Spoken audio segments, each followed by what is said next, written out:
ঘরে থাকা কিছু উপকরণ দিয়ে একটা তেলে ভাজা কেক রেসিপি নিয়ে হাজির হয়ে গেলাম। তাহলে পুরো ভিডিওটা দেখতে থাকুন। আমি একটা ডিম দিয়ে রেসিপিটা বানাবো। একটা বাটিতে আমি একটা ডিম নিয়েছি, চিনিটা স্বাদ মতো নিয়ে নিলাম, কারণ আপনাদের পরিমাণ মতো চিনিটা দিবেন। তো দিয়ে আমি ভালো মতো ফেটিয়ে নিচ্ছি। এটা ভালো মতো ফেটিয়ে নিব। তারপরে আমি যা যা উপকরণগুলো আছে সবটুকু আমি এক এক করে দিয়ে দিব।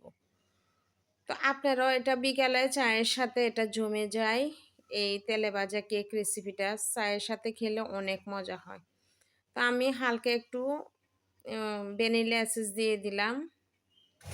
তেমন বেশি দেই নেই, অল্প করে দিয়েছি। দিয়ে আবার ভালো মতো ফেটিয়ে নিব।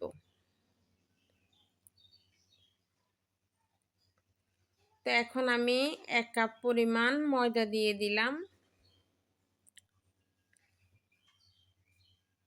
হাফ চা চামচ বেকিং পাউডার দিয়ে দিলাম। দিয়ে আমি এটা ভালো মতো একটা ব্যাটার তৈরি করে নেব। এখন এটা আমি চামচ দিয়ে ভালো মতো এটা ব্যাটারটা তৈরি করে নিয়েছি। দেখতে পাচ্ছেন, আপনারা আপনারা হাত দিয়েও করতে পারেন, চামচের সাহায্য করতে পারেন, কোনো সমস্যা নাই। যে যেভাবে পারেন সেভাবে এটা ব্যাটার তৈরি করে নিতে পারেন। কেমন হয়েছে আমার ব্যাটারটা দেখতে পাচ্ছেন, আপনারা এইভাবে সুন্দর মতো করে নেবেন। এটা আমি চামচের সাহায্যে একটু পর পর ব্যাটারটা তৈরি করতেছি, দেখতে পাচ্ছেন।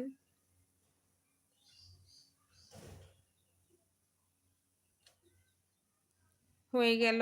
এখন একটা গোল চামচের মধ্যে হালকা একটু তেল লাগাইলাম। তেল লাগিয়ে এখন চামচের সাহায্যে কড়ির মধ্যে আমি তেল দিয়ে দিলাম। তেলটা হালকা গরম হয়ে আছে। চুলার আঁচটা একটু লো হিটে দিবেন। দিয়ে আমি চামচ দিয়ে এভাবে গোল গোল করে বসিয়ে দিচ্ছি। খুব সুন্দর মতো হয়েছে, দেখতে পাচ্ছেন।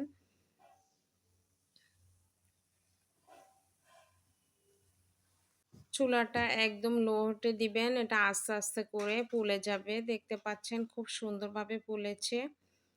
হয়ে গেল আমার তেলে ভাজা কেক রেসিপি। এখন আমি এক এক করে উঠিয়ে নিচ্ছি।